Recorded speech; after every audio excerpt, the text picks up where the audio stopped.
Os vamos a hablar del campo de concentración de Auschwitz. Este vídeo está hecho en conmemoración al 75 aniversario de este campo, que ha dado lugar a una serie de celebraciones a las que han acudido líderes de muchos países, tanto europeos como de fuera de Europa. El 27 de enero de 1945, el Ejército Rojo liberó a los prisioneros del campo de Auschwitz.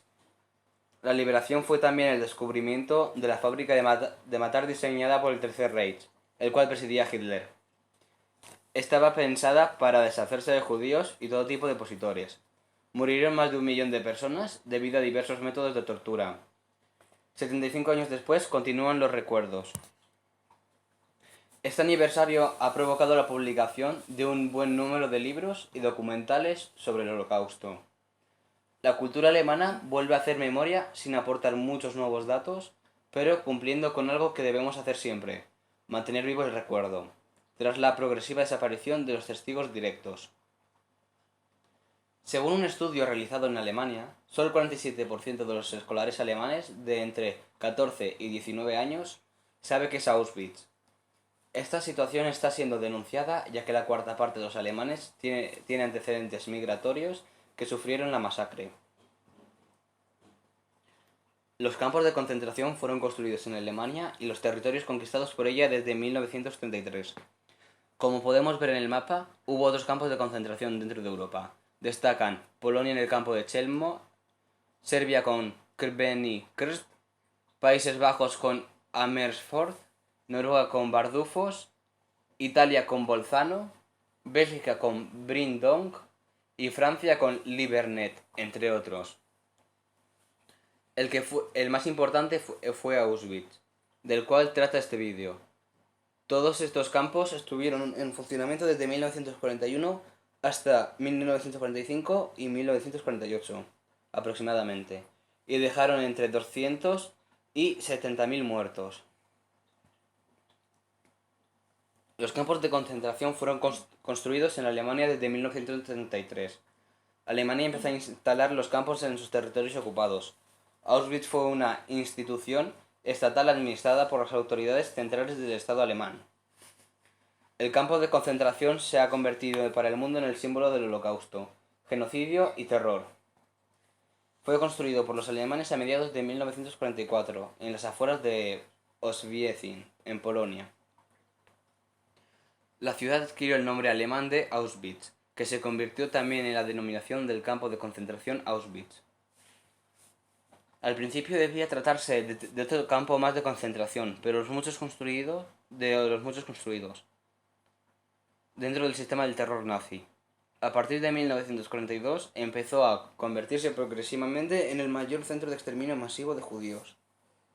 Con el transcurso de los años, el significado de las SS en el Tercer Reich creció descomunalmente, convirtiéndose en una organización que asumió numerosas funciones de la administración estatal, de la policía y ejército. También se hicieron a cargo de las guardias de los campos de concentración. A las SS solo pertenecían los alemanes. Más tarde empezaron a reclutar a los llamados Volksdeutscher, ciudadanos de otros estados que podían certificar su origen alemán, y habían firmado la lista nacional alemán. Durante todo el funcionamiento de Auschwitz pasaron allí más de 8.000 miembros y supervisores de las SS. En los años 1940 y 1941, los alemanes desalojaron a los habitantes de uno de los barrios de Oswiecim en el cual se fundó el campo.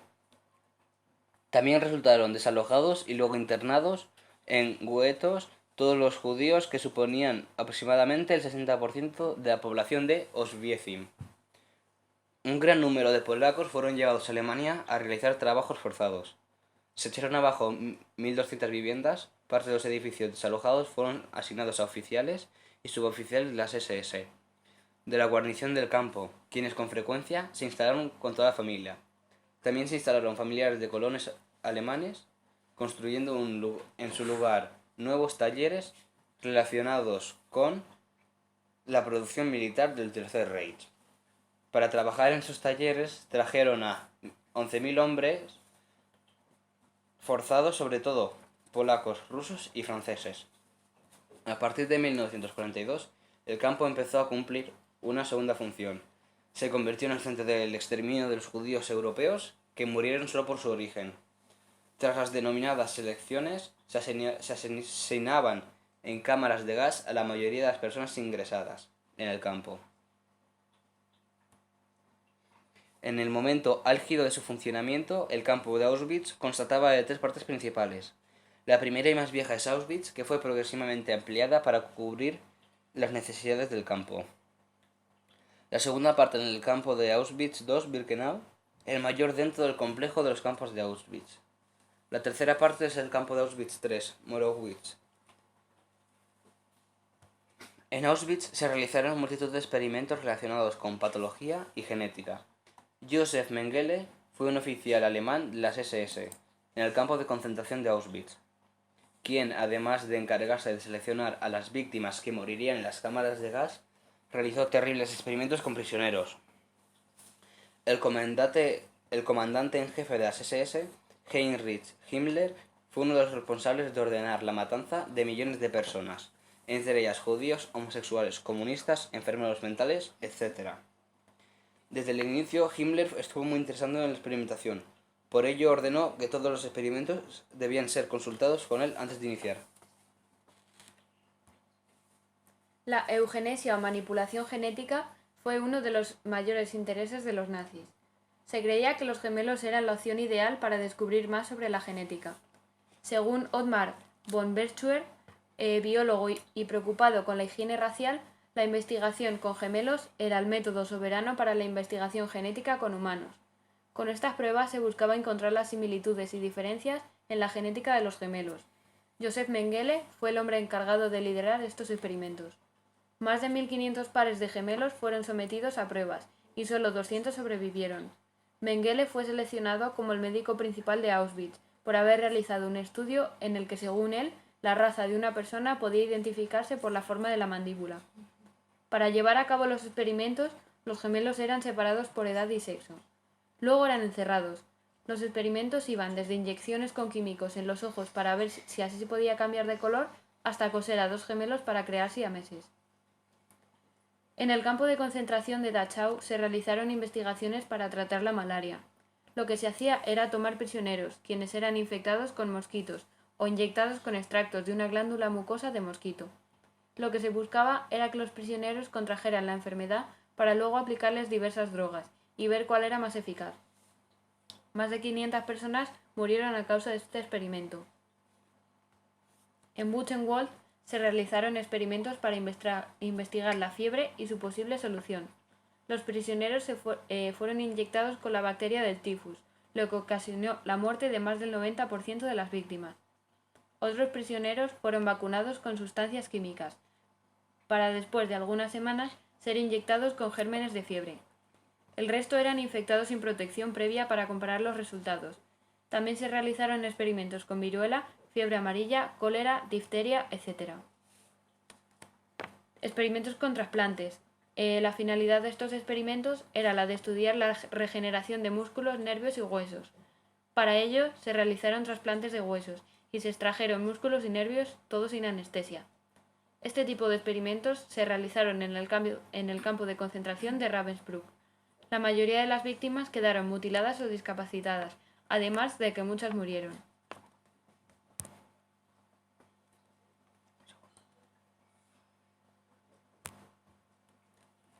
Fue importante por los crueles experimentos médicos llevados aquí, en la que hombres, mujeres y niños eran usados como sujetos experimentales. El médico de las SS, Josef Mengele, llevó a cabo dolorosos y traumáticos experimentos en enanos y gemelos, incluso en niños pequeños. El objetivo de los experimentos era encontrar mejores tratamientos médicos para los soldados y aviadores alemanes. Los experimentos también buscaban mejorar los métodos para esterilizar a las personas a quienes los nazis consideraban inferiores. Muchas personas murieron durante los experimentos. Otras fueron asesinadas después de finalizar la investigación y fueron despojados de sus órganos para continuar estudiándolos. Los primeros en llegar al campo de concentración de Auschwitz fueron los prisioneros políticos del ejército polaco, pero no tardaron en seguirles miembros de la resistencia, intelectuales, homosexuales, gitanos y judíos. La mayoría de los judíos eran engañados por los nazis, que les vendían parcelas y casas y les ofrecían llamativos puestos de trabajo para que llevaran consigo sus bienes más preciados. Tras llegar hasta el campo en los vagones de carga de un tren, en un terrible viaje de varios días en el que no recibían ni agua ni comida, los prisioneros eran seleccionados. Algunos iban a parar directamente a las cámaras de gas y otros eran enviados a los campos de trabajo, o bien eran empleados para la realización de estos experimentos. Los prisioneros considerados poco aptos para trabajar eran trasladados hasta las cámaras de gas, donde se les informaba de que iban a recibir una ducha. Eran encerrados y asesinados. Cuando todos habían muerto, se revisaba que no tuvieran ningún objeto de valor y eran llevados a los hornos crematorios. En un primer momento no se llevaba a las mujeres al campo. En 1942 comenzaron a trasladarlas a Auschwitz II, donde eran asesinadas u obligadas a participar en crueles experimentos de esterilización que tenían lugar en el campo principal. Poco se habla de los 10.000 republicanos españoles que fueron deportados a los campos de concentración de Hitler. Al menos 7.000 fueron enviados al campo de Mauthausen, donde murieron 4.816 de ellos. Tampoco hemos oído hablar de los 2.000 españoles y 300 españolas que acabaron en los campos de concentración nazis por pertenecer a la resistencia que luchó en Francia contra las tropas de Hitler. Fuera ha quedado la triste historia de los judíos de origen español que acabaron en las cámaras de gas de Auschwitz-Birkenau, porque el régimen franquista rechazó el ofrecimiento que le hizo Berlín para repatriar a sus judíos y así salvar sus vidas. Se cree que por razones políticas se oculta la historia de los republicanos españoles o las vinculaciones de Franco con el Holocausto.